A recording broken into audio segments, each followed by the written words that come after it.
Joia, vamos começar então. Boa tarde a todos.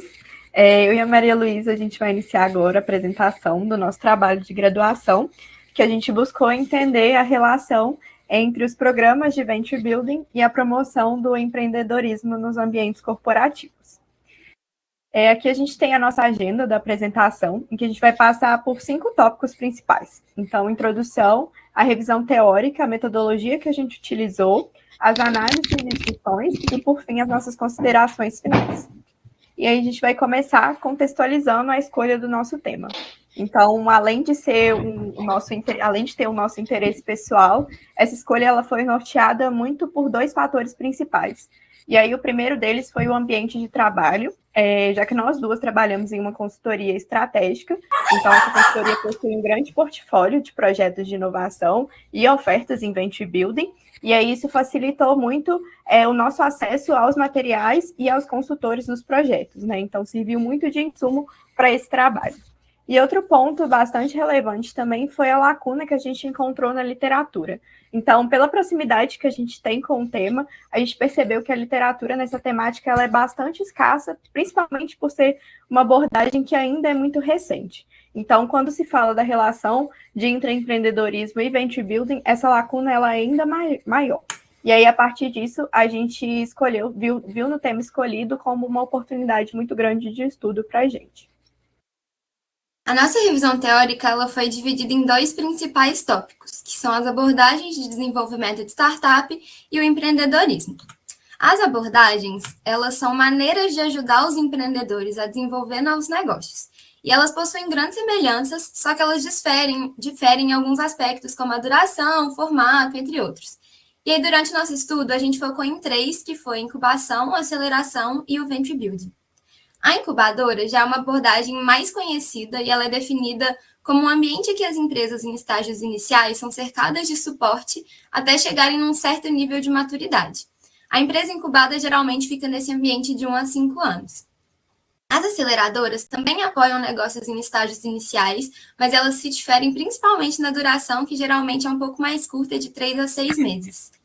E, por fim, a abordagem principal desse estudo é a Venture Builder, que são definidas como empresas que criam empresas, e elas realizam tanto atividades executivas quanto operacionais. Diferente das incubadoras e das aceleradoras, a duração do programa é indeterminada, porque as Venture Builders inserem os novos empreendimentos nas suas redes de mentores. E aí, além de acesso constante às mentorias, eles também compartilham recursos, como, por exemplo, infraestrutura e base de dados, e elas também se diferenciam das demais pela atuação do empreendedor, já que ele pode continuar na Venture Builder mesmo que o seu empreendimento morra, e aí ele inicia outro ciclo com mais maturidade.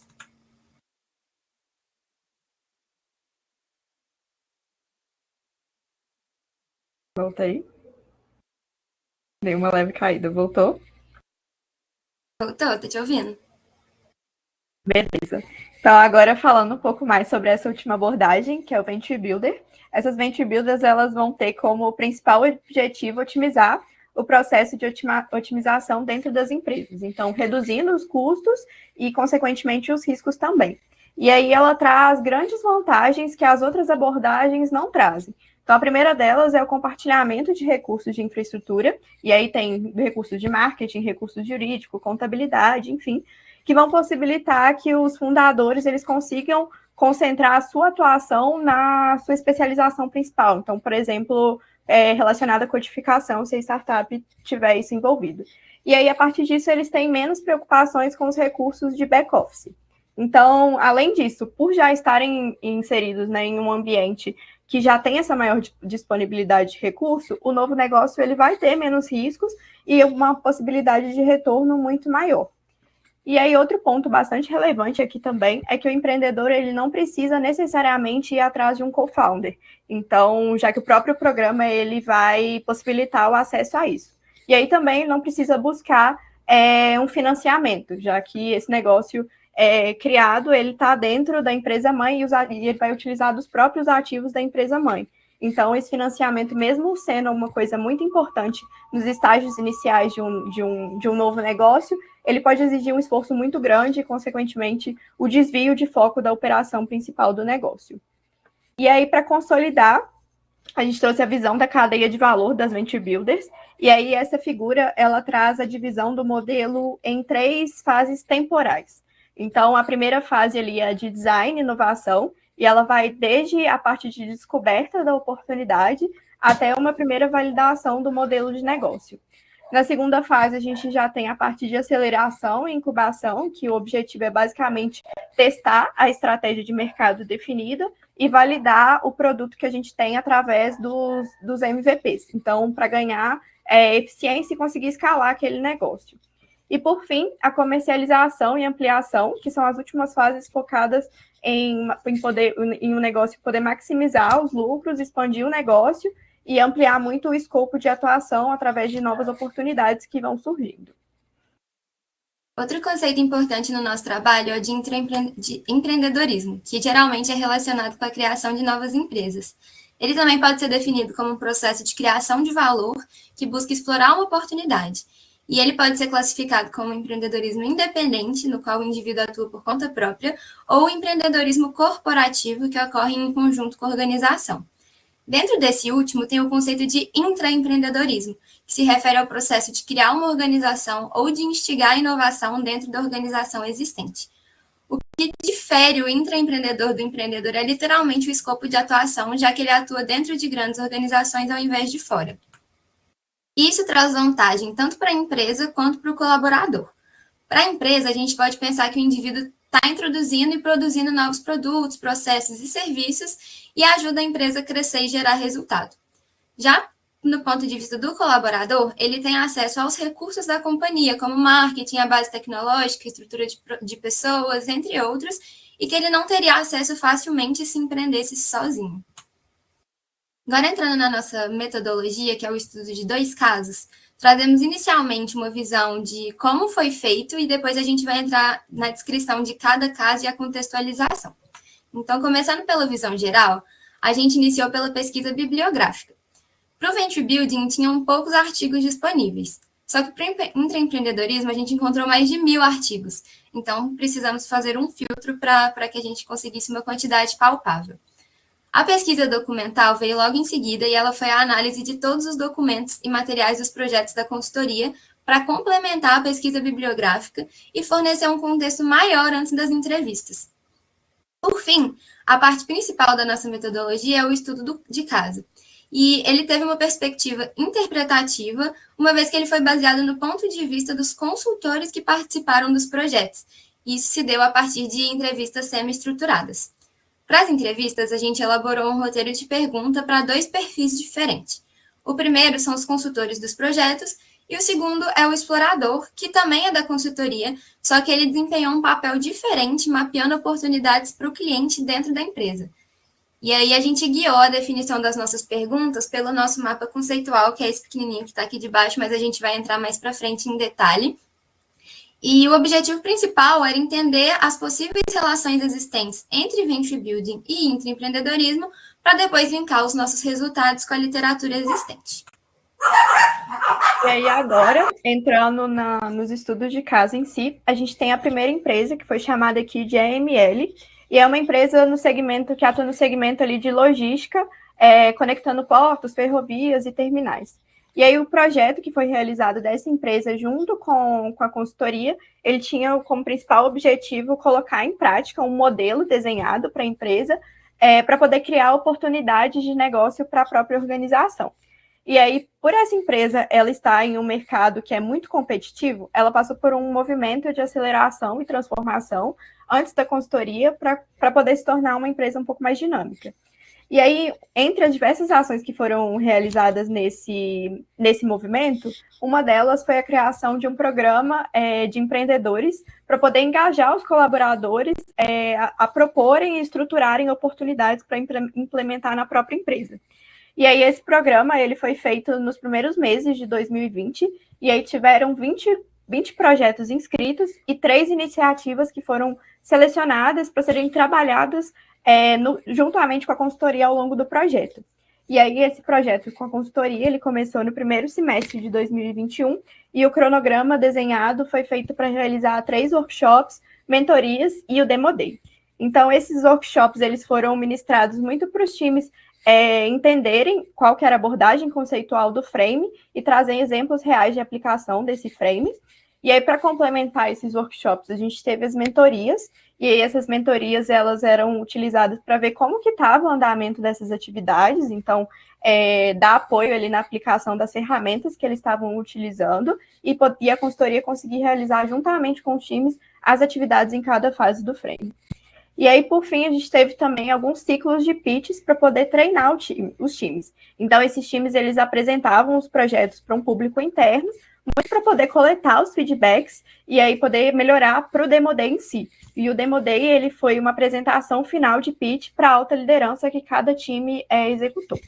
E aí, para dar suporte a esses momentos com os times, a consultoria, no final do projeto, teve algumas entregas importantes também. Então, a primeira entrega foi o desenho do próprio frame do programa, toolkits de apoio. Então, esses toolkits, eles tinham ali as ferramentas e alguns templates para poder conduzir as atividades sugeridas em cada uma das fases do desenho do frame, e um relatório de acompanhamento das mentorias que aconteciam semanalmente. Então, esse relatório, ele tinha o que foi realizado, quais são os próximos passos, quais são os pontos de atenção que os times tiveram naquela semana, enfim. A segunda empresa é a AMT, que é uma operadora multisserviços que atende o Brasil.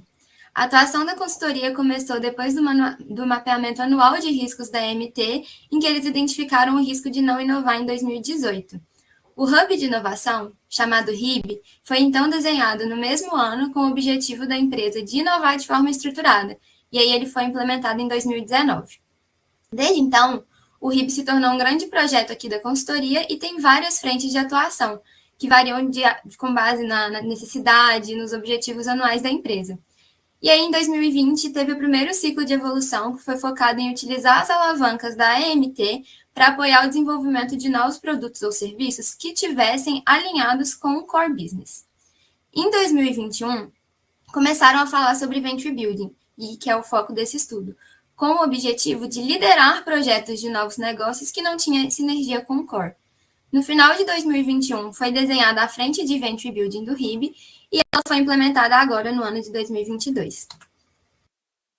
A atuação da consultoria em Venture Building, ela tem dois propósitos. O primeiro é entregar oportunidades de negócio, e para isso a gente teve uma etapa as a service, em que os próprios consultores atuaram como exploradores de oportunidade na etapa de descoberta.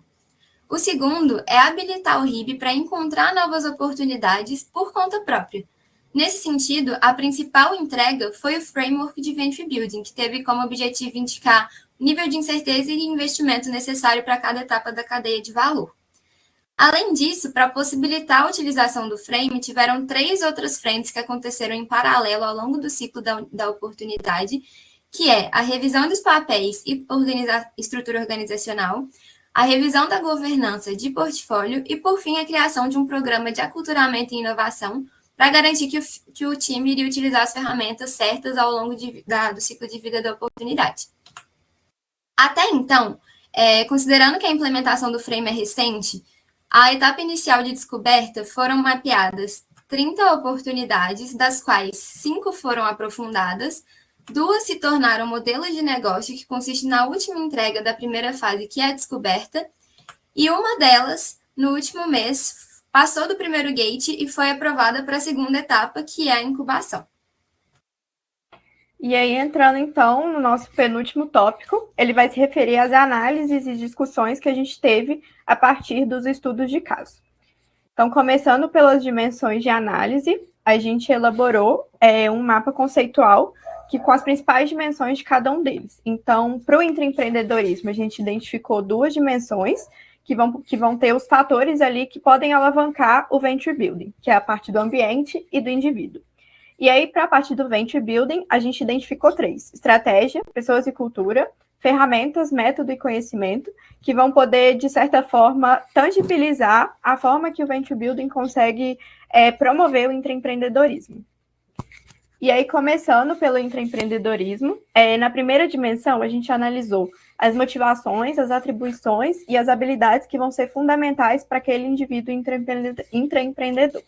Então, de forma geral, elas vão se traduzir em um perfil de um intraempreendedor que é mais comunicativo, persuasivo, dedicado, enfim, que vai conseguir identificar as oportunidades com maior facilidade para poder alcançar o resultado que foi definido, o resultado esperado. E aí, na segunda dimensão, a gente tem todos os elementos que devem ser valorizados e disponibilizados no ambiente da companhia para poder sustentar a prática intraempreendedora. E aí, basicamente, a gente espera que a empresa ela consiga facilitar a identificação de novas ideias, juntamente a partir do fornecimento de recursos. Então, a ideia é que ela tolere falhas e encoraje o modelo hands-on, então a tentativa e o erro.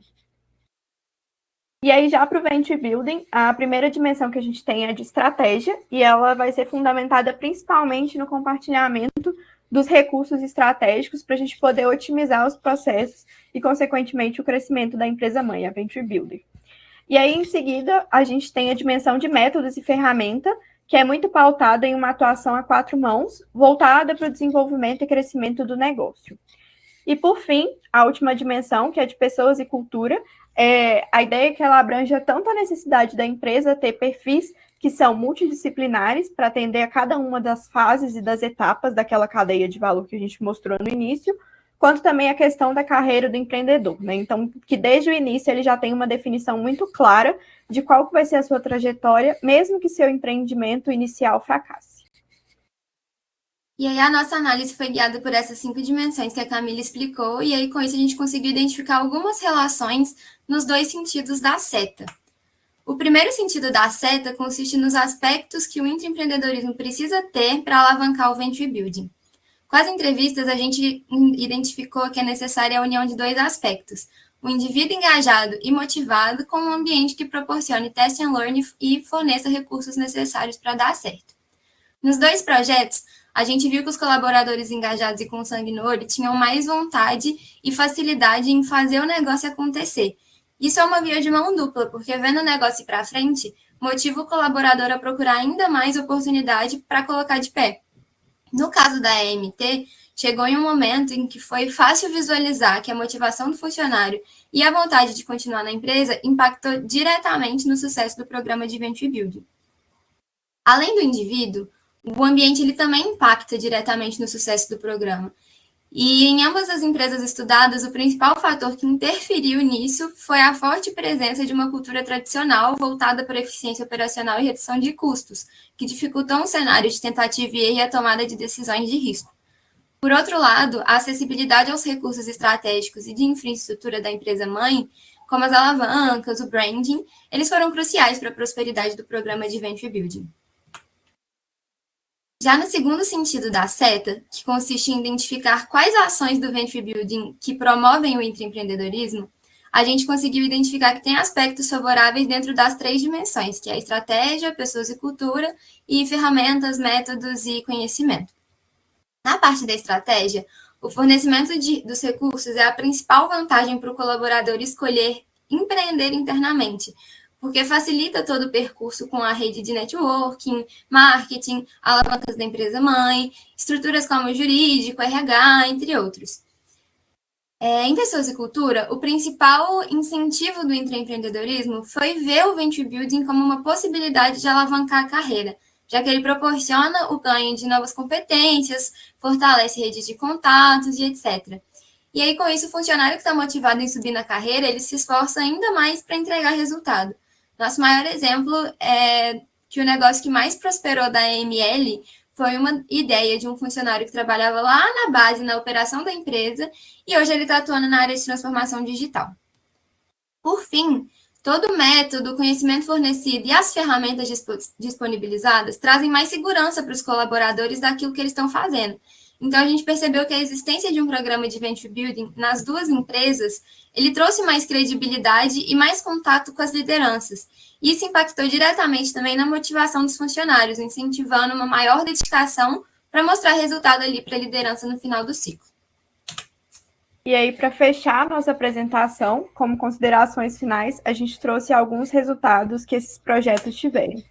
Então, na ML, como eu falei, já tinha um programa de ideias, e mesmo que essas ideias elas não fossem endereçadas depois, o comportamento entre empreendedor já era alguma coisa incentivada na empresa antes mesmo do projeto. Então, o ambiente ele já facilitou muito com que a consultoria conseguisse implementar o Venture Building, o que foi muito bem recebido dentro das áreas e visto como uma oportunidade para essas ideias conseguirem ter um encaminhamento e conseguirem prosperar. E aí, já na MT, os funcionários do RIB, que é o Hub, eles se sentiam um pouco desmotivados e desvalorizados pela empresa como um todo, antes do Venture Building, e a implementação desse programa trouxe um pouco mais de credibilidade deles com a liderança, por a liderança saber o que estava sendo executado, e incentivou com que eles tivessem mais sede para poder explorar as oportunidades. E aí, além disso, a gente contou também algumas limitações que a gente teve enquanto a gente executava esse trabalho. Então, de forma geral, a gente pode citar a pouca disponibilidade de casos a serem estudados dentro da consultoria, a literatura escassa, como a gente citou lá no início, que foi um dos principais motivadores para a gente começar esse estudo, e a falta de acesso que a gente teve a outros pontos de vista, além dos consultores e exploradores em cada um dos projetos. E aí, falando especificamente em cada empresa, a gente também encontrou alguns desafios. Então, no caso da ML, a gente teve disponível apenas os dados da primeira rodada de implementação, que foi quando, de fato, a consultoria estava ali atuando em conjunto com a empresa, mas a gente não conseguiu acompanhar o desenvolvimento dos novos negócios que prosperaram, porque aí a consultoria já não estava atuando mais. E aí, para a MT, a atuação do Venture Building é uma coisa recente, que ainda está ocorrendo, que ainda está sendo implementada. Então, a única oportunidade que, de fato, prosperou, ela vai começar a etapa de incubação no próximo ano ainda. E aí, apesar de todas essas limitações, a gente conseguiu analisar os dois casos com a profundidade que a gente queria atingir o objetivo proposto do trabalho, que era identificar a relação entre as venture builders e o empreendedorismo nas companhias. E aí, estamos abertos às dúvidas e muito obrigada.